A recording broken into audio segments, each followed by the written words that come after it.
Hello guys, मैं सुनील कुमार आज आपके सामने लेकर आया हूँ जीके के इम्पोर्टेंट पर्सन।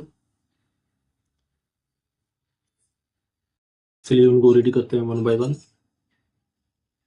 सुरजेजन गांव की संधि कब हुई? 30 दिसंबर 1803 को ये सुरजेजन गांव की संधि हुई 30 दिसंबर 1803 को। ईस्ट इंडिया कंपनी के खिलाफ विद्रोह है। ईस्ट इंडिया कंपनी के खिलाफ कौन से विद्रोह हुए उनको रेडी करेंगे अब हम। ससरौली का विद्रोह कब हुआ? नेतृत्वकर्ता कौन थे? जैसे कि हमारा पर्सन बन गया, इसका आंसर ये नीचे दिया है। ज्योतिषीय नेतृत्व करता थे और 1818 ईस्वी में विद्रोह हुआ। ये छछरौली के बारे में हो गया। रानिया का विद्रोह बताओ और नेतृत्वकर्ता का नाम बताओ। रानिया का विद्रोह कब हुआ था? विद्रोह हुआ था 1818 ईस्वी में और नेतृत्वकर्ता कौन था? जाबित खां। तीसरे प्रश्न पर चलते हैं अब हम। जींद का विद्रोह कब हुआ और नेतृत्वकर्ता कौन था? आंसर हो गया इसका 1814 ईस्वी में प्रताप सिंह नेतृत्व करता थे। चौथा प्रश्न रेडी करते हैं अब हम। किसानों का विद्रोह कब हुआ और नेतृत्वकर्ता कौन था? किसानों ने कब किया विद्रोह? 1824 ईस्वी में। नेतृत्वकर्ता कौन था? राजा सूरजमल। पांचवा प्रश्न। बलावली का विद्रोह एवं नेतृत्वकर्ता बलावली में कब हुआ विद्रोह? 1835 ईस्वी में और नेतृत्वकर्ता कौन था इसका? गुलाब सिंह। कैथल का विद्रोह है और नेतृत्वकर्ता का नाम बताओ। कैथल का विद्रोह हुआ 1843 ईस्वी में। नेतृत्वकर्ता कौन था कैथल में? गुलाब सिंह। चलिए 7 नंबर क्वेश्चन के ऊपर चलते हैं। लाडवा का विद्रोह है 1845 ईस्वी में। ये यहाँ पे थोड़ी सी कटिंग दी हुई है इसको, ये 1845 है यहाँ पे, वैसे आपको क्लियर दिख रहा होगा। लाडवा का विद्रोह है 1845 1845 ईस्वी और नेतृत्वकर्ता कौन था? अजीत सिंह। लोहारू का विद्रोह है 1830 में। नेतृत्वकर्ता कौन था? नवाब शमसुद्दीन। नवाब शमसुद्दीन। ये हमारा लोहारू का विद्रोह हो गया। 9वां प्रश्न हमारा। अस्थायी संसद भारत में कब तक अस्तित्व में रही? 17 अप्रैल 1952 तक। यह अस्थायी संसद भारत में कब तक अस्तित्व में रही? 17 अप्रैल 1952 तक। दास बोध के रचनाकार हैं समर्थ रामदास। दास बोध के रचनाकार थे ये समर्थ रामदास। मराठा राज्य का दूसरा संस्थापक किसे कहा जाता है? बालाजी विश्वनाथ को। मराठा राज्य का दूसरा संस्थापक किसे कहा जाता है? बालाजी विश्वनाथ को। निम्न में से किस शासक का काल संगमरमर का काल कहा जाता था? जहांगीर, शाहजहां, बीरबल और अकबर। इसका आंसर क्या हो गया? शाहजहां।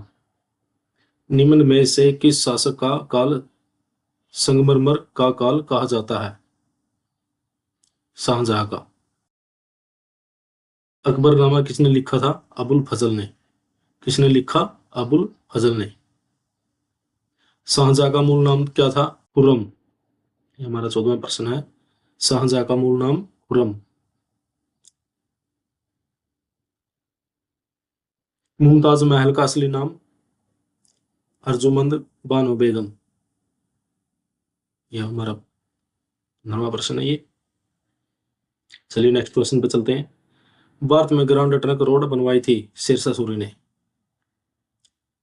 अब प्रश्न आ गए जॉर्ज थॉमसन से रिलेटेड।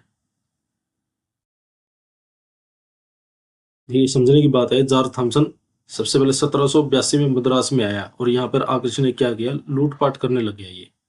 यहाँ पे क्या करने लग गया ये? लूटपाट करने लग गया ये यहाँ पर आकर के।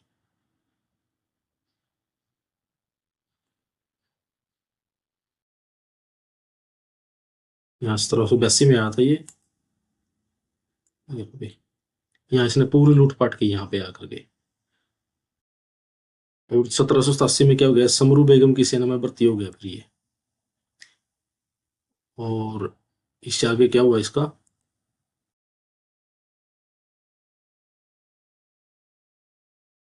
1789 में शाह आलम के प्राणों की रक्षा करी इसने फिर। 1789 में शाह आलम के प्राणों की रक्षा करी। 1799 फिर धीरे धीरे शासक बन गया। जॉर्ज थॉमसन ने 253 गांव बसाए। प्रथम बेर युद्ध हुआ 1794 ईस्वी में जाटो वर्सेस जॉर्ज थॉमसन के बीच में। द्वितीय बेर युद्ध हुआ 1807 ईस्वी में सिक्को वर्सेस मराठों में। ये जॉर्ज थॉमसन से रिलेटेड इंपॉर्टेंट क्वेश्चन थे। कुछ और भी बनेंगे इसके इंपॉर्टेंट क्वेश्चन में मैं उनको आगे लेके आऊंगा।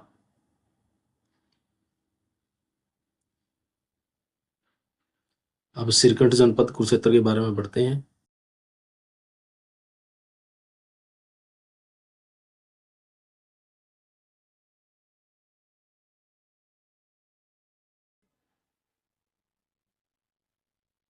श्रीकंठ जनपद कुरुक्षेत्र, ये 20वां प्रश्न हमारा। श्रीकंठ जनपद कुरुक्षेत्र यह नाम किस नागवंशीय राजा द्वारा दिया गया था?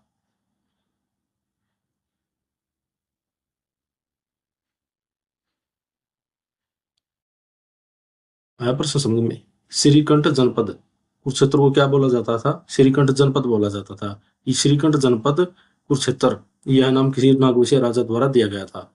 मतलब कि यो जो नाम रखा था कुरुक्षेत्र का श्रीकंठ जनपद, ये नागवंशीय राजा द्वारा रखा गया था। ये इस प्रकार से क्वेश्चन है ये।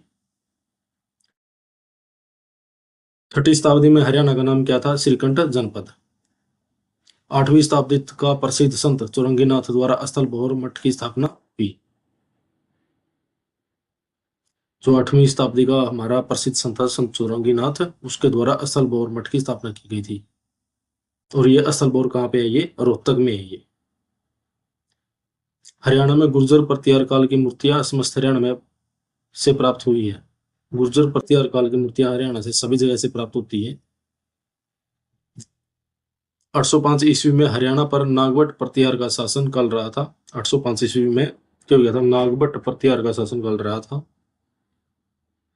ठेठ हरियाणवी का प्रयोग हिंदी में किया जाता था। संत चौरंगीनाथ ने किया था। ठेठ हरियाणवी का हिंदी में प्रयोग किसने किया? संत चौरंगीनाथ ने। 8वीं शताब्दी की विष्णु के वामन अवतार की मूर्ति मिली तोशाम की पहाड़ियों से। घोड़े के व्यापार के लिए प्रसिद्ध था पेवा, जो 9वीं शताब्दी का प्रसिद्ध शासक राजा मीर भोज था। ये एक लाइन है, इसको रीड कर लियो। 27वीं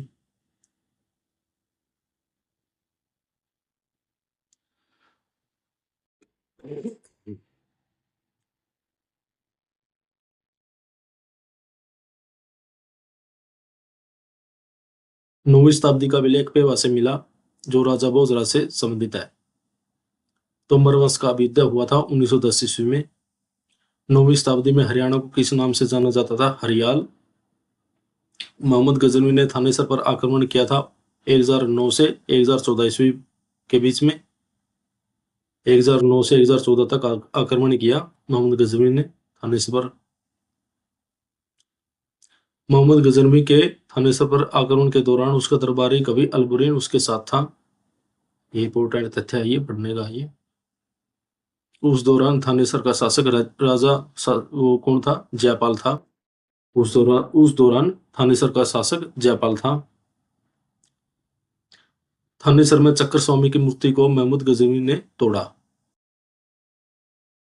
अलबरूनी ने अपनी रचना किताब उल हिंद में थानेसर का वर्णन किया है।